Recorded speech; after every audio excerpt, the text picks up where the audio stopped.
В этом видео мы с вами поговорим, как сделать перевод внутренней валюты с мобильного телефона между кабинетами интернет-магазина Success Together.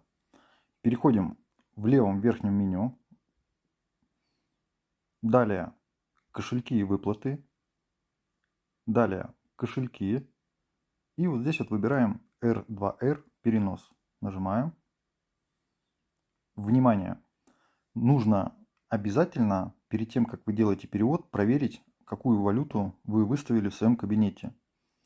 Для этого нажимаете три точки и вот здесь вот выбираете валюту. То есть либо доллар, либо рубль, либо тенге. Все, на данном примере я буду переводить в рублях. Что мы дальше делаем? Выбираем кошелек, комиссионный кошелек. Вот. Далее пользователя. То есть вводим здесь пользователя.